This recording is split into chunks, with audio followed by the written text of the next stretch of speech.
Hi, I'm Lance. Welcome to Feel the Boot, where you can get tips and advice for founders and interviews with entrepreneurial experts. I recently had a chance to talk to Michele Chaboudy, an experienced executive, serial entrepreneur, consultant, and angel investor.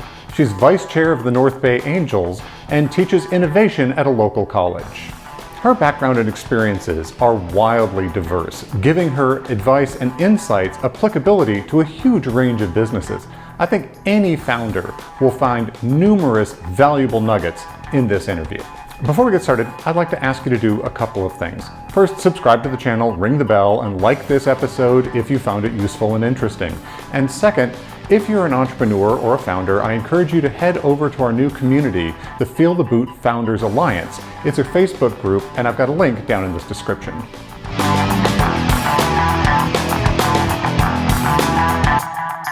Michele, welcome to Feel the Boot. Well, thank you, Lance. I'm happy to be here. I've actually listened to several of your interviews, and they're really interesting. So here I am. You know, I'm so excited that you were able and willing to join us, and I'm having a great deal of fun doing these. I get to talk to some of my favorite people and pick their brains a little bit, so it's a win-win. Yeah, I can tell you enjoy it. That's great. Now, we met, of course, through an angel mentoring program, and I know you've been involved with angel investing for some time. How did you get into the angel investing and advising space? Yeah, so it really kind of a gradual feeling that I wanted to take the experience I've had with, 5 different startups and, that experience of asking for money all the time and then go on the other side and see if I could help out some entrepreneurs and some startups, being on the other side of the table. So I had thought about that for a long time, but we moved up from San Francisco to Sonoma County, and literally I was walking my dog outside in our neighborhood, and I met somebody who told me about SoCo Nexus and would I be interested? We had a conversation, and I said, well, yeah, so I ended up joining as an advisor just because of that dog walk. And so from SoCo Nexus, then there were a couple angel investors on the panel, as you know. And so somebody suggested, well, maybe you'd be interested in joining North Bay Angels. So I did, and I've been with North Bay Angels for several years and have been on the board for most of those. Yeah, I know it's been great working with you on the board there and seeing all the interesting companies that come by. It is funny how there's no such thing as not networking, right? You walking the dog, everyone you meet could be that person that you've really needed to talk to. Exactly. I just think, being aware of your surroundings is important. I tell my students that, I teach innovation, and I'm always thinking of ways that they can be more aware of what's around them, look up instead of down, that whole thing. That's right. You got to prairie dog a little bit. I know being in a startup, sometimes you can get such tunnel vision, just focusing on the day-to-day execution. Exactly. So why don't you tell me just, and so the audience has some background, a little bit of your history. So my background, Lance, does not fit a normal business pattern at all. So I actually got a master's of library science many years ago, and I worked as a manager for a research company. Actually, it was a Xerox company, and they were doing some research. And then I moved from Ann Arbor, Michigan to Silicon Valley and got an MBA when I got here. And I ended up in the aerospace industry, which is really unusual. I was a product manager. So I worked for 4 years with Raychem Corporation. Before that, I worked for Ford Aerospace and then came over to Raychem. After that situation, which I love, but I wanted to change careers, and I really did a 180, and I ended up in the media business and spent the next 10 years with newspapers as an executive, both with the San Francisco Chronicle and with the Houston Post. So that was quite a change, but I like both environments. But then the Houston Post abruptly closed, and that's a whole nother story. But and then I had to figure out, well, now what? So I joined a consulting firm in Boston, in the Boston area, and worked there for a while. And then we moved back to California, to Silicon Valley. Actually lived in San Francisco, and that's when I started my startup work. And I worked for 5 different startups on the ground floor, the founding team. So that's it. So we've moved a lot. And 2 of the companies you might recognize, one was Wired News. So I launched Wired News. This is 97. And then after that, I went over to MarketWatch.com. Larry Kramer was the CEO then of MarketWatch, and I had met him with the San Francisco Chronicle and Examiner. So again, the whole networking experience, you never know. So it seems like you've taken a very winding road to where you are. Yeah. Which seems to be very typical. Yeah, I guess I'm a real generalist, I would say. And so, and then one startup was in Austin, Texas. So we moved to Austin, and it was a software platform for electronic newspapers and magazines that sold to R.R. Donnelley. That was a successful sale. And of course, MarketWatch.com we took it public, and then it sold to Dow Jones. Right. So after moving around a lot, my husband and I decided we'd stay in Northern California. And I kind of divided my time between nonprofit boards, done some advising startups. I have a little consulting group called McAbey and Associates. And then I decided to go back to teaching. So I teach innovation at the Santa Rosa Junior College.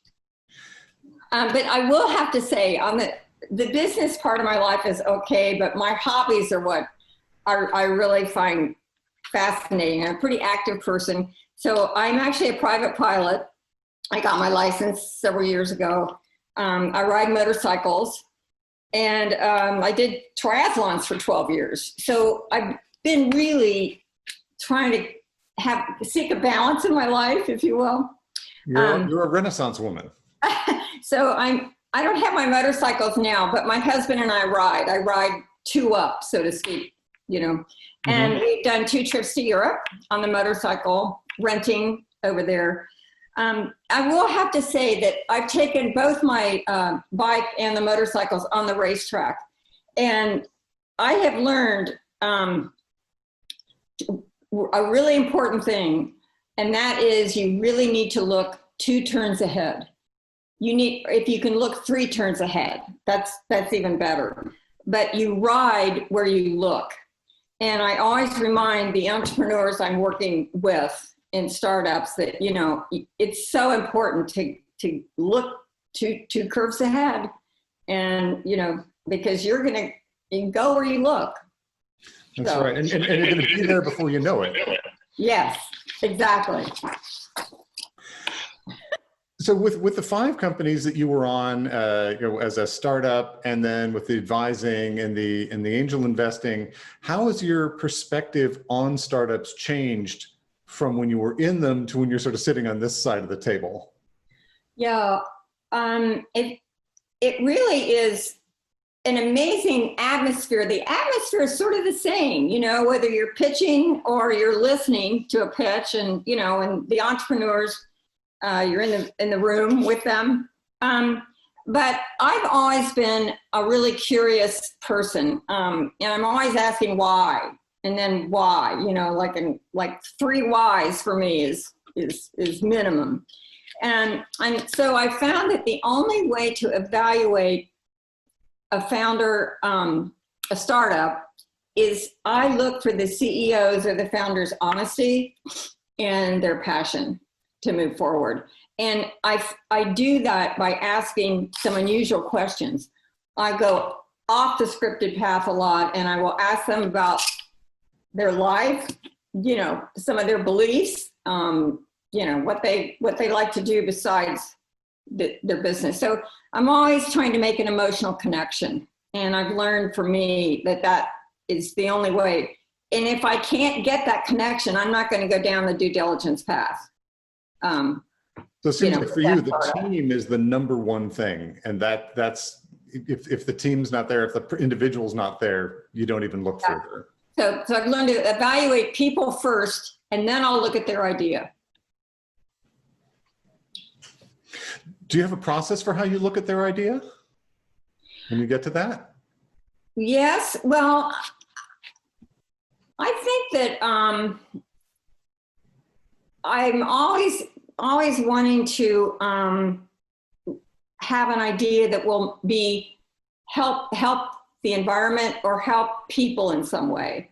So I'm not much interested in entertainment or games, if that's what you mean. I really am more interested in more social good, that type of thing. So I think that's a real interesting pattern that I've seen in a lot of angel investors, that if there's some social positive to the company, they're much more likely to invest in it, even if perhaps it has less chance of returns. Exactly. And yeah. So how did you get involved in teaching, and particularly like creativity and innovation? That's a really unusual space. Well, I taught part-time at Golden Gate University years ago when I was working for the San Francisco Chronicle. I always taught one course a year, and it was in international marketing or market research, or I would do a workshop in some kind of marketing. And so I had experience teaching, and I liked it. So when I came to Sonoma County, I met a professor who was teaching at Santa Rosa Junior College. And in fact, he was part of our SoCo Nexus group. And he and I started talking, and he goes, well, would you consider teaching, for the junior college? And I said, yeah, I certainly could apply. Well, little did I know what that meant. Applying to the state school like that is just, bureaucracy after bureaucracy. And you have to teach in front of a panel of deans, not just business, but other people. You have to teach a lesson. And so it was, so I made it, wow. So the obvious course for me to teach was innovation in the entrepreneurship program because of my work in startups. And I think the major kind of impact that I use in teaching and I love is design thinking. So I take my students through an actual, project where they're interviewing, I pair them off and they're interviewing each other and they have to build something. They actually have to build something. And the other thing I use is improv theater. I really believe in using improv and using, that type of environment to get your mind working. So my students have to do improv. Does that push some of them pretty far out of their comfort zone? Yeah, they actually end up, I'm always surprised at how they jump into it. Even on Zoom. I've even done improv on Zoom. Wow. And that's, it's not the same, but you can do it. I imagine even the small time delay with that could make it tricky in how you react to people. Exactly. The other thing that I have carried forward into my innovation class is journaling. I really want my students, and I call it kind of gratitude journaling, that it's writing something down every day an idea that you may have, or something you're thankful for.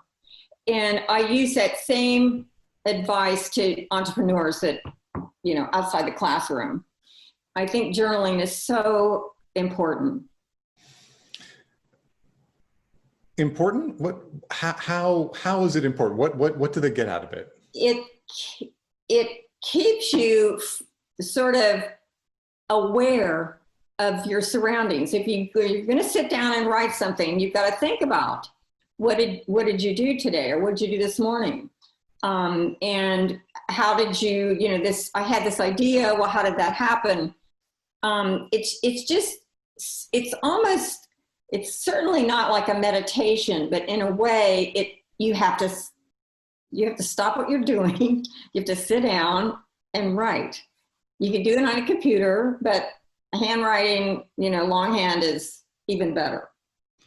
Interesting. It is funny the way stopping to write things down forces you to think differently. It's one of the things I've really enjoyed about doing the Feel the Boot episodes is I have to spend some time getting really clear in my own head what the heck I really think about the topic that I'm addressing in a more formal way than just talking to someone.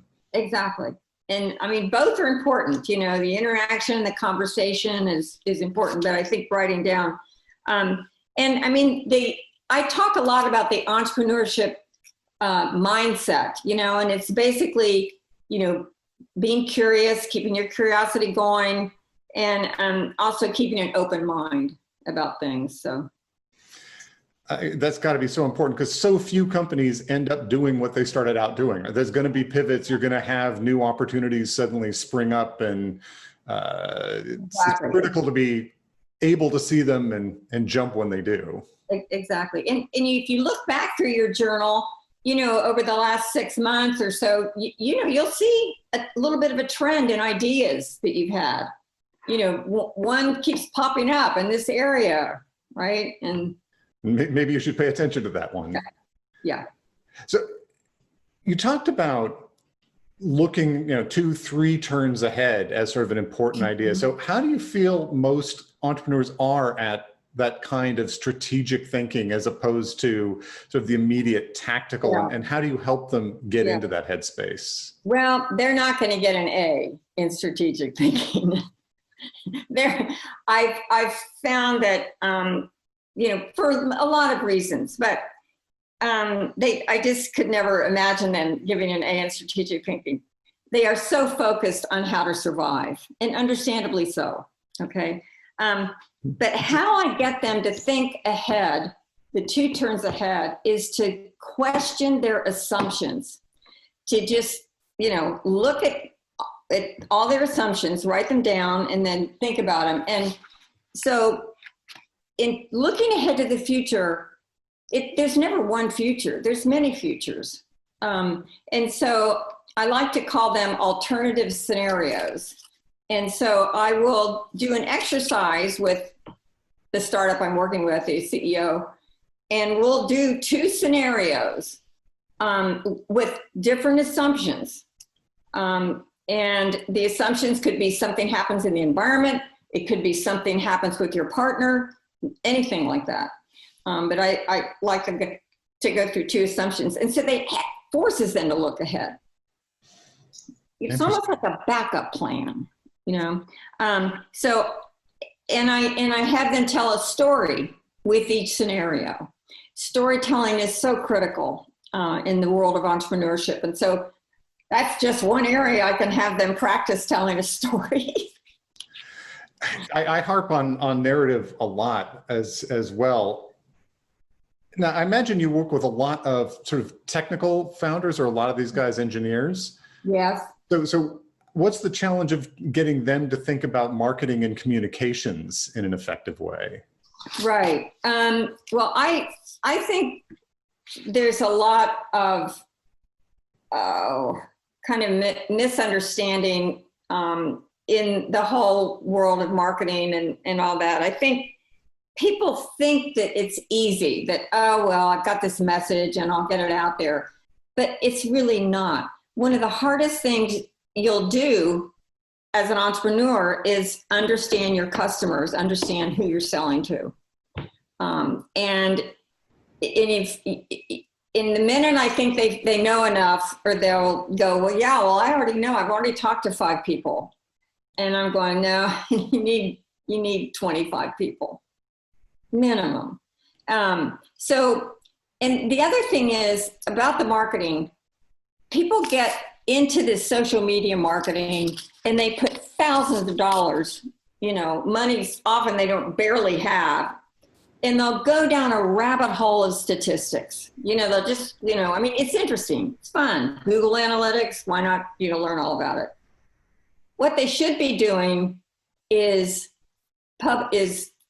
get a story out about their company. go find a public relations expert. And I use a couple, and they're just one person, they're very inexpensive, and they will work with them on a story and get something published about your startup.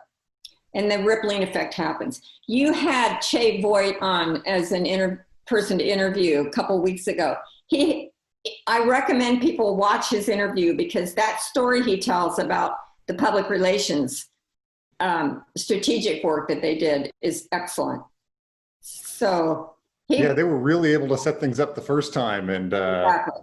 and they hit some bad timing this time.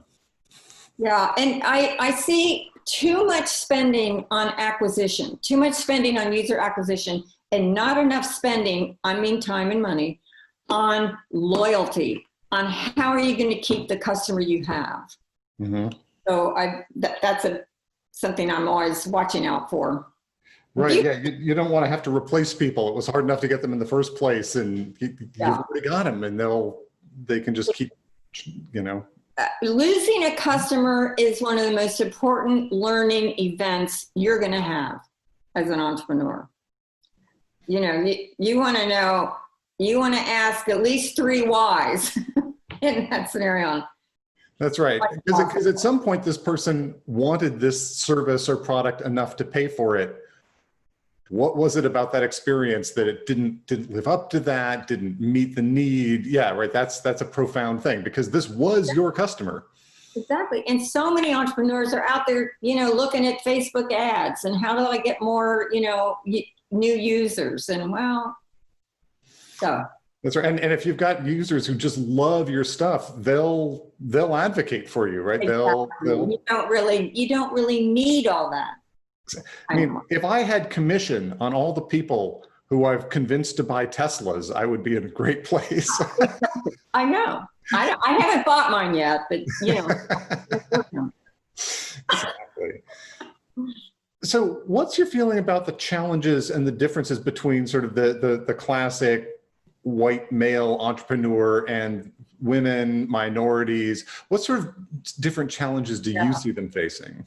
Well, having been the woman minority, my whole life, I have found that for me, I don't care if you're white, green, yellow, whatever, it's your connections and it's your network that's really important. And how to make these connections and build the relationships is kind of a combination of putting yourself in the right place at the right time, thinking that's the strategic way of looking at, how can you position yourself, and cultivating a positive attitude, a confident attitude. So I have been the only woman in many, many work situations. And so now I don't really notice a barrier, or hardship now. I noticed more discrimination when I was in the aerospace industry as a very young manager, and I was a product manager back then. And I was a woman, and I was not an engineer. So, I had to. It was a challenge, but I did okay. I ended up, changing careers and going into media. But while I was there, I felt like a pioneer. I felt like I was the first woman that these businessmen had really interacted with as a manager, And so I hope I was a good example for the next generation of women to come, after me. But I was it. I was the. And, I could tell you some crazy stories, but they never rose to the level of a whistleblower type of situation. And I always feel like you really can control your environment, and you can just not get yourself in situations that are going to turn sour. Seems like this really helped strengthen you as a person and as a manager. I think of you as a very strong person in any interactions I see. Right. And, I did have one experience, though, as a minority. I know this, but I worked in Laredo, Texas. I was a librarian at the junior college. I was the only Caucasian there on the staff. Everyone was Hispanic. And I did feel different. And I experienced, not quite understanding the holidays and some of the outside activities. And so I had that one experience I'll never forget. Interesting. So it sort of makes you a little more empathetic to that experience. Right. With the other people. Exactly. So whatever the group is that they're the entrepreneurs from, what do you think, if you kind of look at all the deals you've seen go through North Bay Angels, what is it that kind of separates the ones that get the funding from the ones that don't? And we know that at least 75% of the companies that pitch to our group don't get anyone showing interest. Exactly. So I think a problem with some entrepreneurs is they really need to understand who they're pitching to. And instead of going out and trying to get in front of 5 or 6 angel groups, they ought to choose 1 or 2 angel groups, do research, do their due diligence, understand who some of the members are, and develop a relationships with 1 or 2 of them. It could be done. You can go into LinkedIn.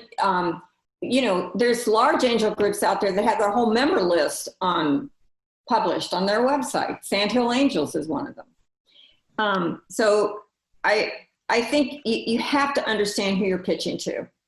What are those people's interests? So that's a due diligence effort on the entrepreneur's part.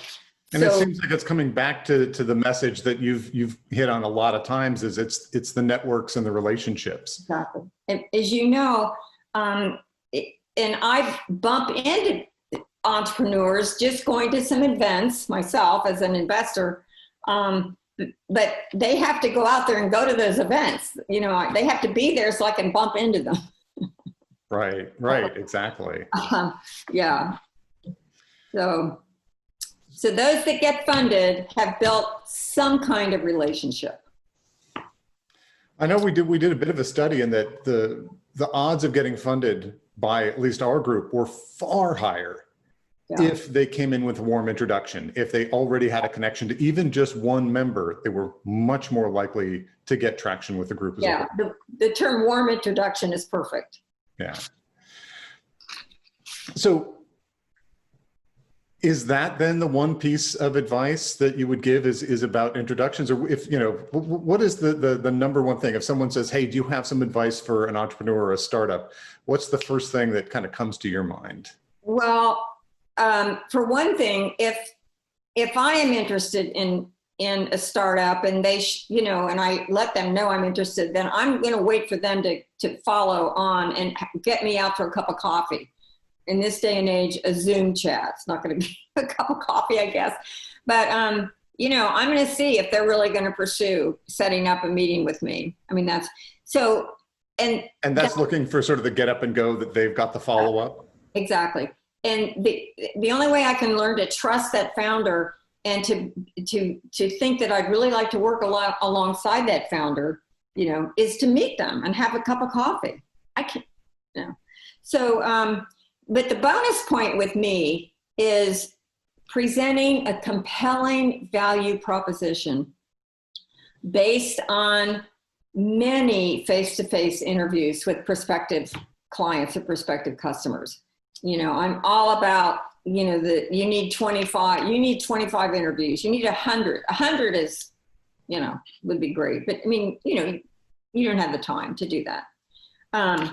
And so you need to convince me that your value proposition is strong enough that somebody will pay for it. So. I like that. Yeah. Getting them to pay for it, because it may be better, but just being better isn't enough, right? Especially as a startup, you're asking a company to take a gamble on a very uncertain business, right? You might not exist to support the software that they bought in 6 months. Exactly. It's got to be a lot better.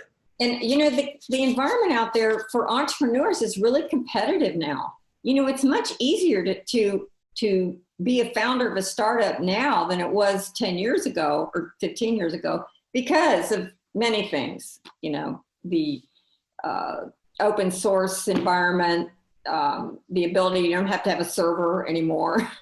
Right, cloud technology. Well, and accelerators. I mean, so many of these things that didn't exist in the, well, Exactly. for me, in the 90s. Another, way of looking at, oh my gosh, we didn't have all those accelerators 10 years ago. That's right. Well, and you literally, 25 years ago, you couldn't even Google the answer because Google didn't exist yet. Yeah. Yes, you and I were back in those days. No laptop. Things have changed. Yeah. So final question, are there any organizations or resources that you'd like to give a shout out to that you think a lot of entrepreneurs maybe don't know about and should hear about? Yeah, I have several, but I want to start with your Feel the Boot effort out there with entrepreneurs. I think people should find out about it, and I'm going to be one to be talking to people about it. But you've done some excellent interviews, and that's what it takes. It takes that one-on-one talking, a good conversation to see what's really happening out there. So I start with Feel the Boot. The other organization that I recommend is helloalice.org. And this is a startup that Elizabeth Gore founded, and you interviewed Elizabeth again about a month ago, maybe. Excellent, definitely worth sitting and listening to Elizabeth, but her Hello Alice effort is fantastic. And I went to a conference that she put on in Houston several years ago when she was just getting this started. And I thought, wow, here is someone who is really going to make resources available. And now she has a whole section on COVID-19 for small businesses. So that one I highly recommend. Just from people that I have always used as models for my classwork, for my students. One is Simon Sinek. Simon is a fantastic speaker. He's given TED speeches, but he has a book called Start With Why.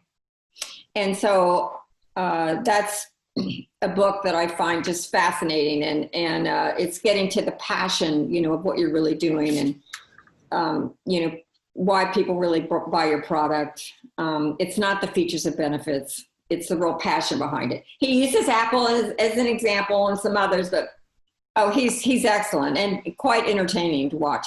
The other one is Scott Bergen. Scott is one of my favorites. He's written several books on innovation. He has videos available on his website. But his two books I recommend are Dance of the Possible and Saving My Creative Soul. And he's the one that really got me into journaling and having that be so important as keeping all your options open.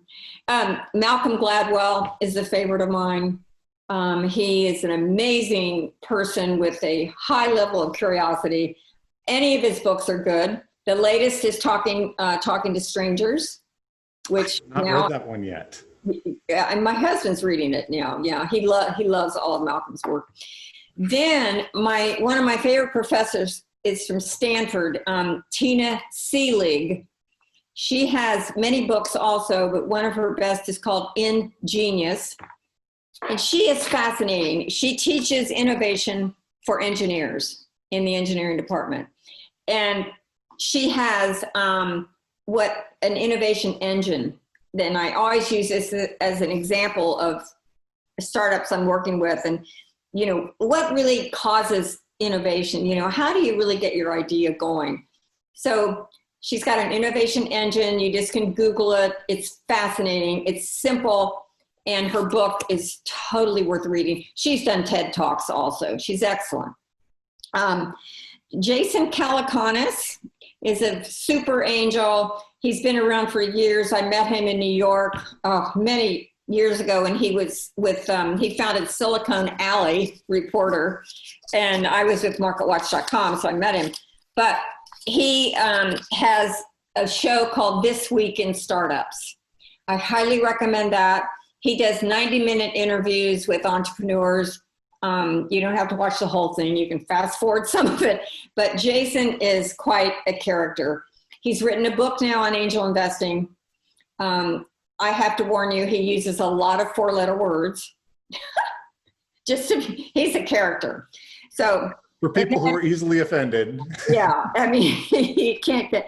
And then the other, and so I recommend, particularly for entrepreneurs, to read books about angel investing that angels are going to read, because everything's there, to talk about. So, the other angel investing book is by David Rose, which you're probably familiar with. Yeah. Those two, by David Rose, and then Jason Calacanis, his book on angel investing. Oh, that would be good. So, and last but not least, my favorite book I'm reading now is called Range by David Epstein. And Range it's kind of why generalists triumph in a specialized world. And it's all about, it's okay to start your career late, or, and to change things, and, and he would be the first one to just cringe when someone goes up to a little kid and they go, well, what are you going to do when you grow up? What are you going to be when you grow up? Because it's just, we don't want them set on something, Now, there are exceptions. And of course, a great pianist and a great chess player, they will have spend hours and hours. But many other things, it's better to be a generalist. That's right. And you're so likely to pivot. I've given talks at our local high school to the kids. And one of the things I always emphasize to those, everyone's going to ask you this question. It doesn't matter. You're probably not going to do it. And especially even more now than when I was young, you're almost certainly going to do a bunch of different things over the course of your life. It's unlikely that each job will be just a carbon copy of the one before. Oh, exactly. And last but not least, I have one more, and that's a book called Lean Impact.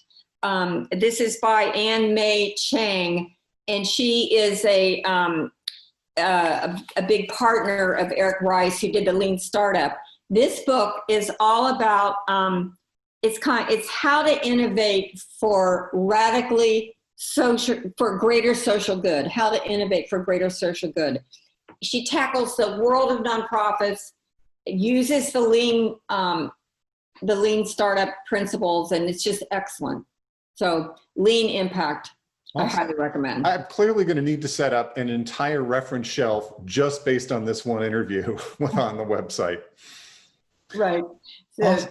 Well, this has been great. I really appreciate your time. I think you've given a whole lot of insight to our listeners. I hope they have enjoyed it as much as I've enjoyed talking to you. And I can't wait to see you in person at a meeting again when the plague times have passed.